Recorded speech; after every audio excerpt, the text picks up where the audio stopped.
camper contre moi. Écoutez la suite. Mon cœur n'aurait aucune crainte. Si une guerre s'élevait contre moi, je serai malgré cela plein de confiance. Je reprends encore le verset 4. Je demande à l'Éternel une chose que je désire ardemment. Je voudrais habiter toute ma vie dans la maison de l'Éternel. Je croyais que ça aurait été aussi ton désir. Pour contempler la magnificence de l'Éternel et pour admirer son temple. Vous pouvez reprendre vos places. Nous lisons encore deuxième texte dans Jean chapitre 15. Jean 15. Verset 1 jusqu'à 5. Vous y êtes? Nous allons lire ensemble, chacun dans sa version. Je suis le cep et mon père est le vigneron. Tout sarment qui est en moi et qui ne porte pas de fruits, il les retranche, et tout sarment qui porte des fruits, il les monde. Il les taille. Enfin, qu'il porte encore beaucoup de fruits. Déjà, vous êtes purs à cause de la parole que vous venez d'écouter. Demeurez en moi et je demeurerai en vous. Comme le sarment ne peut de lui-même porter du fruit s'il ne demeure pas attaché au cep, ainsi vous ne pouvez pas non plus si vous ne demeurez pas en moi. Je suis le cep et vous êtes des sarments. Celui qui demeure en moi et en qui je demeure, écoutez la suite, porte beaucoup de fruits. C'est surtout la dernière partie que j'ai aimée. Car sans moi vous ne pouvez rien faire.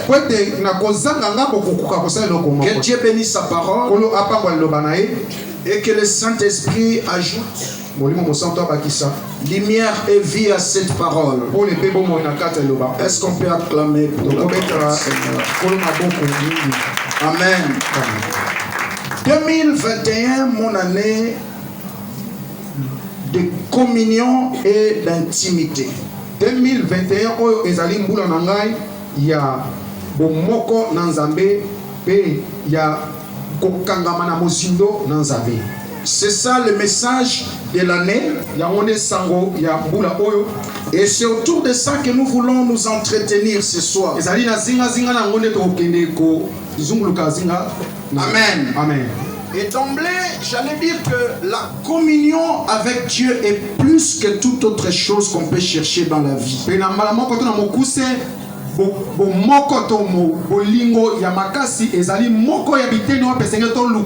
La communion et l'intimité avec Dieu,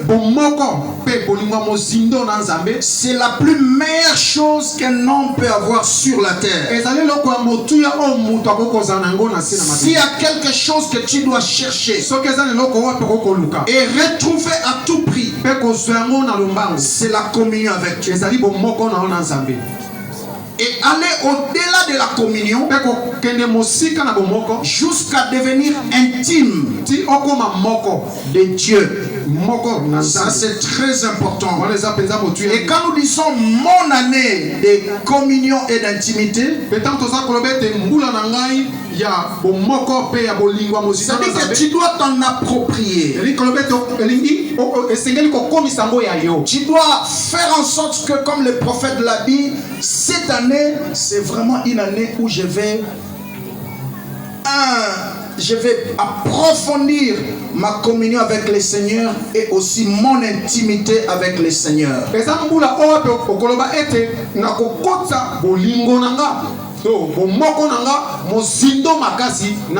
Accepter de perdre les hommes. Accepte cette année même de perdre tes finances, de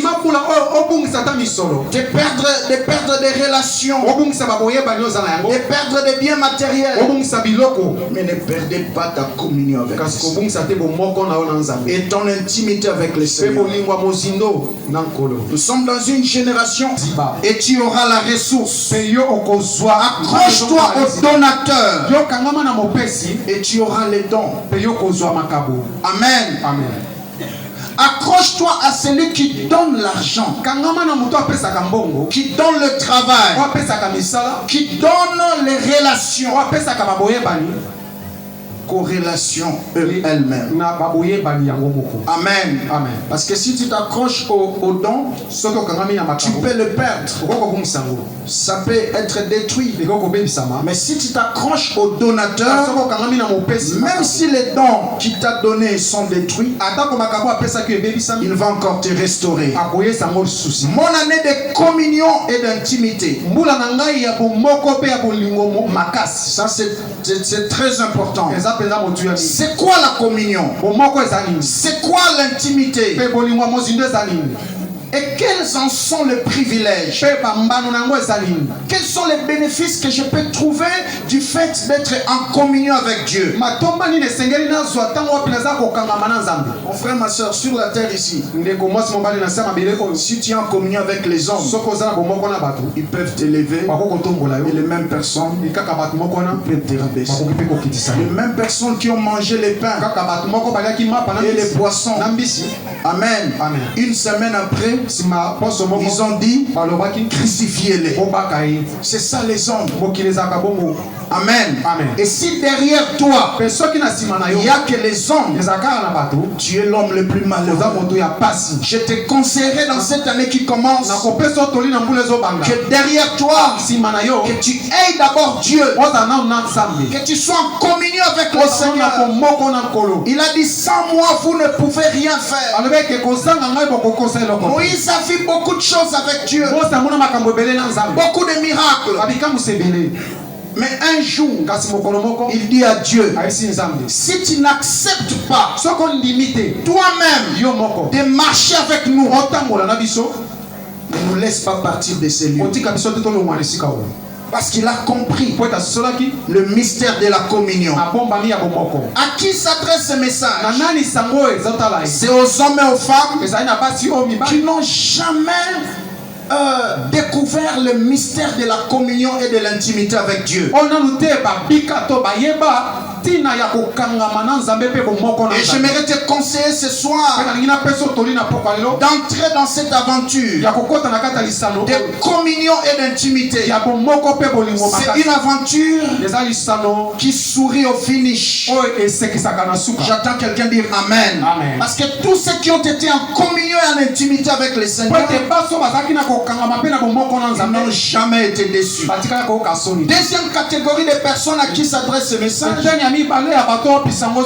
c'est aux hommes et aux femmes qui ont commencé à perdre leur communion avec le Seigneur, qui commencent à s'attacher plus aux biens que Dieu les a donnés. Ils commencent à s'attacher plus aux dons, aux avoirs que Dieu les a donnés, que le Dieu qui les a façonnés. Non, ne commets jamais cette erreur. Ce message s'adresse à vous. Troisième catégorie de personnes à qui s'adresse ce message, c'est aux hommes et aux femmes qui vivent déjà la communion avec le Seigneur, qui vivent dans l'intimité avec Dieu. Alors ce message va vous encourager à approfondir encore votre communion, à approfondir encore votre intimité. Quelqu'un a dit l'arbre les plus longs a aussi les plus longues racines. Amen. Amen. Si tu vois un arbre est plus long, sachez qu'il a aussi des plus longues racines pour son équilibre. Parce que plus on monte, on devient faible. Votre vie, c'est comme un arbre que Dieu a planté sur la terre. Voyez? Plus vous montez, plus Dieu vous bénit, plus Dieu vous élève, vous devenez faible. Alors vous avez besoin d'approfondir vos racines, d'approfondir votre intimité, votre communion. Très important. Et plus vous montez, plus vous allez rencontrer des vents plus puissants. Ceux qui voyagent savent cela. À certaines altitudes, il y a d'autres avions qui n'arrivent pas. Peut-être que des Fokker 50, ça prend 52 personnes. Là, vous pouvez monter jusque dans les 4500, 5000 pieds. Amen. 4500, 5000 pieds, donc 4500 mètres. Amen. Amen. Mais si vous êtes dans des Airbus ou des Boeing, là vous pouvez aller jusque dans des 22 000 pieds d'altitude. Ça peut supporter, parce que par rapport au constructeur de l'avion, la manière dont il a construit, malgré les vents, ça aura plus d'équilibre. J'entends quelqu'un dire Amen. Amen. Dans cette année qui commence, ça serait une année de beaucoup d'enjeux prophétiques. 2021 serait une année d'accélération des prophéties bibliques. Amen. 2021 voyez? Amen. Parce que chaque jour qui passe, nous sommes en train de voir des choses prédites par la Bible s'accomplir. Et 2020 aura été une année du début du commencement de la fin. J'attends quelqu'un dire Amen. Amen. 2020 ici, ça serait le début du commencement de la fin. Qui aurait cru que 60% des nations du monde seraient en confinement? 60% Qui aurait cru? 60% des pays. 60% D'autres spécialistes parlent même de 65-70% ont été en confinement. Qui aurait cru? Même les nations qui nous faisaient voir qu'ils étaient les plus puissants, ils avaient des réserves économiques de 50 ans. Mais aujourd'hui, il pleure la crise économique. C'est Dieu qui a dit venez à moi, tout ce qui est chargé, je vous donnerai du repos. Amen, amen. Aucun homme ne peut dire ça. Malgré ses avoirs, il ne saura pas. Alors bien aimé, dans tout ce qui s'est passé en 2020, ça nous pousse à approfondir notre intimité avec les Seigneur. Jésus revient très bientôt. Amen. Amen. C'est une vérité. Et des choses qu'il a prédites se passent à nos yeux chaque jour. Tu dois être réveillé. Tu dois te préparer encore. Parce que en 2021 ici, il y aura beaucoup d'accélération des prophéties. Actuellement, parce que chez nous ici en Afrique, nous sommes beaucoup plus en retard dans beaucoup de choses. Actuellement, on parle des familles artificielles. Amen. Amen. Famille artificielle. C'est-à-dire que homme se marie et ils achètent les enfants. Femme se marie et ils achètent les enfants. Avant de venir prêcher ici, j'ai vu sur Télé 50. Il y a plusieurs nations au monde qui sont en train de légaliser cela. Voyez-vous? On légalise même l'avortement. C'est-à-dire que tu peux aller avorter quand tu veux. Il n'y a pas de problème. Tu peux te marier avec n'importe qui. Même avec un chien. Même avec une cheval. C'est normal. On est en train de légaliser cela. Mon frère, ma soeur, l'heure est grave. Il est plus que jamais temps que nous approfondissions chacun son intimité, sa communion avec Dieu. C'est un privilège du fait d'être en communion et en intimité avec le Seigneur. L'heure est grave. Notre génération est celle autour de laquelle est en train de s'accomplir plus ou moins 85% des prophéties par rapport au retour. Amen.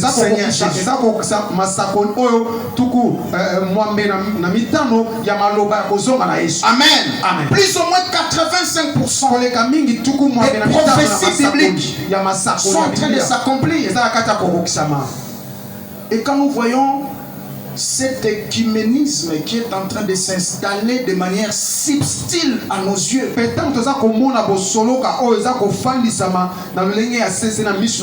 Écuménisme, c'est le rassemblement des églises. Où les musulmans, les catholiques, les églises des réveils, des kimbanguistes, tous ces mondes-là peuvent se réunir et dire que nous avons tous cru à un seul Dieu, nous pouvons marcher ensemble. Non, monsieur, non, madame, et ils ne croient pas au Seigneur Jésus. Nous n'avons pas la même doctrine. Nous ne pouvons pas prier ensemble. Vous voyez? Pas plus tard que au mois de mai de cette année qui s'achève, Pape François avait convoqué des leaders du monde pour un nouvel ordre mondial. Ça a raté à cause de Covid, mais ça a été reporté au mois d'octobre, du 14 au 15. Ils étaient réunis pour confirmer cela. Amen. L'heure est grave. Dis à ton voisin, approfondis ta communion avec le Seigneur. Approfondis ton intimité avec le Seigneur. Amen. Et nous sommes en train de voir comment l'Église est en train de perdre progressivement la vie de Dieu. Amen. Et nous entrons dans les sommets spirituels. Les sommets spirituels, c'est quoi? C'est le retour graduel dans les choses où Dieu n'est pas le centre. Retour progressif dans les choses où Dieu n'est pas le centre. C'est ce que nous voyons aujourd'hui. Amen. L'heure est grave, mes amis. Il est plus que jamais temps que nous puissions approfondir notre intimité. C'est quoi l'intimité? C'est le caractère de confiance réciproque entre deux personnes qui sont dans une relation.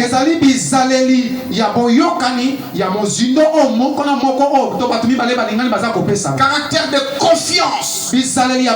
Frère, elle est fort. Ozalaka moklis oyaka église te mais nzamba koma pe na confiance na yo. Amen. Tout nos voisins est-ce que nzamba zaka na confiance na yo. Nzamba zaka na confiance na yo. Nengo se comportaka. Nengo se comporte. En dehors de l'église, est-ce que Dieu peut te faire confiance? Nzamba koko peso selikia. Est-ce que Dieu t'a déjà agréé? Nzamba ça c'est pela na yo. Et Dieu prend du temps. Nzamba zaka tango pour faire confiance à quelqu'un. Pour ta pesa moto. Ah oui. Abraham a été appelé à 75 ans. Abraham babengaka na 75 ans. Mais Dieu va l'agréer 25 ans plus tard. Après la naissance d'Isaac, Dieu va lui demander Isaac. Abraham va marcher pendant 3 jours jusqu'à Moridja. Il monte. Je me disais pourquoi Dieu n'a pas dit à Abraham de sacrifier Isaac derrière la maison. Amen. Un vieux de 100 ans, de plus de 100 ans, Dieu va lui demander, il dit, j'aime ton fils là. Tu me le donnes en sacrifice sur l'une des montagnes que je t'indiquerai. Dieu voulait tester sa fidélité. J'attends quelqu'un dire Amen. Abraham a commencé à marcher. Premier jour, il n'a pas vu l'endroit. Deuxième jour, il n'a pas vu l'endroit. Un vieux de plus de 100 ans. Il y a son voisin.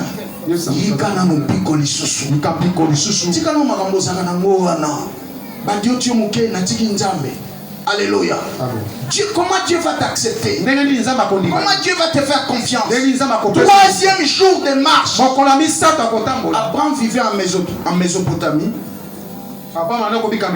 Tu sais, c'est l'actuelle Turquie. Amen.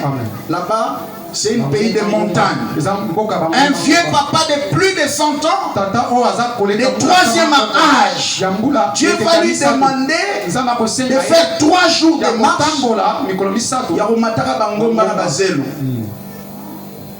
Amen. Et arrivé au 3e jour, Dieu va lui montrer l'endroit. Il monte avec Isaac jusque sur la montagne. Il dépose Isaac sur un autel. Et il lève sa main.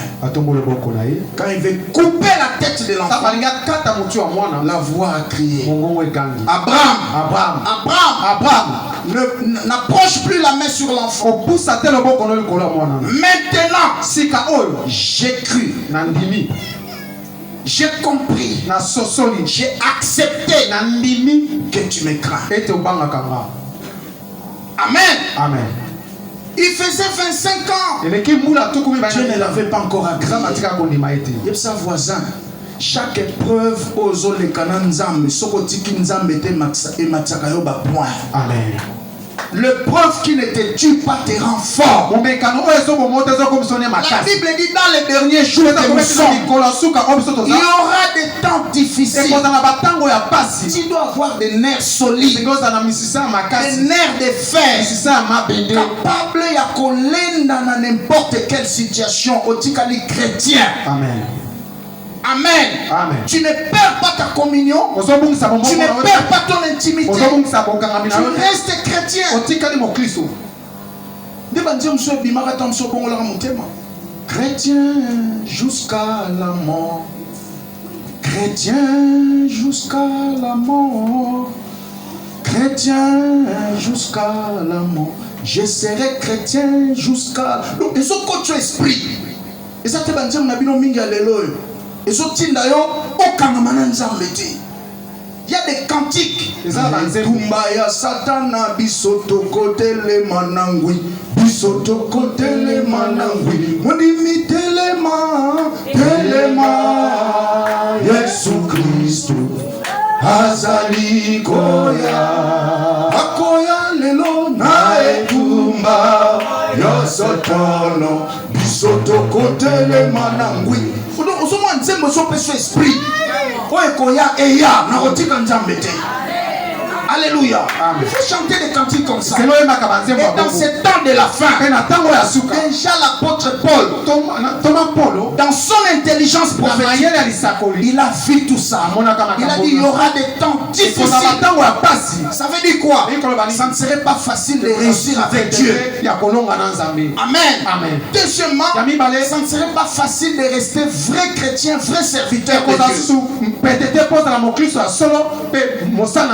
Dieu. Il y aura beaucoup de sollicitations sataniques.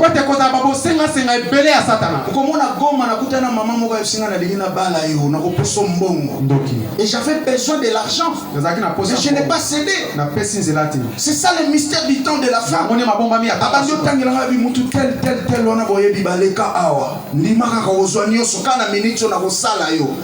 Moi j'ai un Dieu qui sait ce qu'il fait avec moi. Et quand il voudra, j'aurai tout ce que tu as, même plus que toi. Ok? Ton père, le diable, a été boy dans la maison de mon père. Il était chargé de louanges. Boy ya tata nanga. Siko tata nanga bengana ye. Nga siko mwana na kati ya palais ya tata. Na ke lokoma mwana musala ya ex boy ya papa. Ça c'est ce qu'on appelle en français tomber plus bas. Je ne ferai jamais ça. J'attends quelqu'un dire amen. Amen. Je resterai chrétien. Voilà pourquoi un des messages qu'on a véhiculé pendant le confinement, c'était restons chrétiens. J'attends quelqu'un dire amen. Amen. Partout où tu marches, dans cette année qui commence, à l'université, à l'école, restez chrétien. C'est possible à faire. Moi j'étais enseignant dans les humanités. Et quand j'ai fini ma licence, j'étais aussi retenu comme assistant. Je n'ai jamais bouffé la corruption d'un enfant. C'est possible. Et j'avais aussi un principe.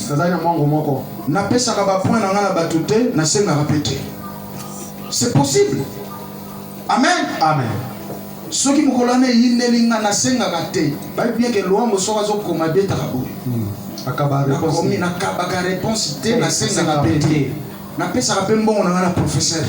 Je l'ai fait. Je n'ai pas corrompu. Et j'ai fini. C'est possible. J'attends quelqu'un dire amen. Amen. C'est possible d'être chrétien à l'université, d'être chrétien à l'école, d'être chrétien au travail, dans ta famille, au quartier. Amen. Très important. Et l'arme la plus puissante pour que nous puissions gagner notre entourage à Christ, c'est pas seulement la parole de Dieu, c'est la qualité de vie que tu présentes. La qualité de vie chrétienne que tu présentes est plus que l'évangile que tu peux apporter avec une grosse Bible. J'attends quelqu'un dire amen. Dans cette année qui commence, sois encore profond dans ta communion. La communion, c'est un accord profond entre deux personnes qui se partagent les mêmes idées et les mêmes sentiments. Et si tu lis Actes des Apôtres, chapitre 1 jusqu'au chapitre 10, il y a au moins 24 termes qui parlent de la communion de l'église du commencement. La Bible dit ceci: ils étaient tous d'un commun accord. Ils étaient tous ensemble. Ils n'étaient qu'une seule âme. Vous voyez le mystère de la communion. Ça c'est très très important.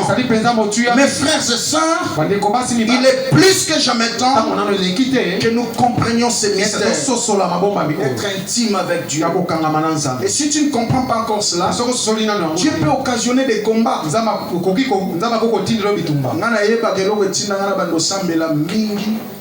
Choc, déception, trahison. Il te dit tous les beaux mots du monde. Mais à un certain moment, il te lâche. Et après t'avoir lâché, à finir au pays sur l'icolo nango. Il te ma passe. Fidèle. J'attends quelqu'un dire amen. Amen. Voilà pourquoi la Bible dit: maudit soit l'homme qui se confie à l'homme. Dans cette année qui commence, accepte de perdre les hommes, mais ne perds pas Dieu. Ne perds pas Dieu. Ne perds pas ta communion avec Dieu. Très important. Dans les psaumes qu'on a lus, les psaumes 27, à partir du verset 4, le contexte de ce verset parle de la confiance inébranlable qu'avait David face au sentiment de la peur qu'il avait envahi.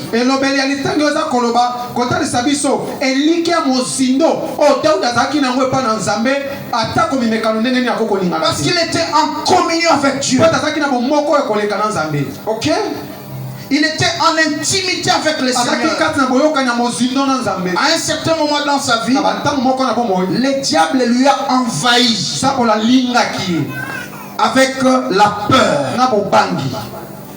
Et la Bible déclare, alors que l'ennemi continuait à les menacer, et il présente la peur et les circonstances qui lui ont arrivé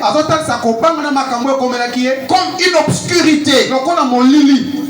Et il proclame au verset 1, il dit l'Éternel est ma lumière et mon salut. Il proclame le contraire de ce que ses yeux lui présentaient. À un certain moment, la peur nous emprisonne. Amen. La peur, la peur c'est un sentiment normal. Si il faut battre malam. Amen. Mutu nyonso fo mwa ko banga moko ezala. So mona mutu na banga ka mutu te. Neti na kutana sœur moko boy bazo discuter na, je sais pas si c'était son fiancé ou quoi en cours de route. Abi na kutune na zabo na banga ka mutu te. Nabi oh na no bandi ndako moko tazo so ya banga ka mutu te. Belimbe. Bo motango za ndako moko. Ko mayot. Mutabanga mutute. Vous pouvez imaginer. Abanga ninzambe, abanga peba mutute. Mais c'est un homme dangereux. J'entends quelqu'un dire amen. La peur c'est un sentiment normal. Amen. Mais ce qui est l'équipe de l'onde mabe, okombi banga banga, là c'est mauvais. Amen. Il y a plusieurs sortes de peurs. Entre autres, la peur d'être rejeté. Il y a certaines personnes qui n'agissent pas parce qu'ils ont peur d'être rejetés. Frère, mutu nyonso akondimaka yo te. Mutu nyonso akotambolaka na yo te. Mutu nyonso akozalaka na yo te. Est-ce que tu m'as dit amen? Même Jésus Nzambe batunyoso bandima ete et l'omoni bon Nzambe jamais. Si tu refuses d'agir parce que tu as peur d'être rejeté par les hommes, tu ne feras rien. Dans cette année qui commence, si tu es sûr que tu es en communion avec le Seigneur, agis. Même si tu ne vois personne, agis. Dis à ton voisin ce que tu attends, t'attends. Année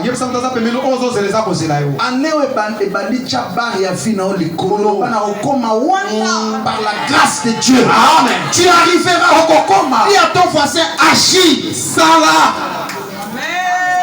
Avec Dieu, je disais avec Dieu.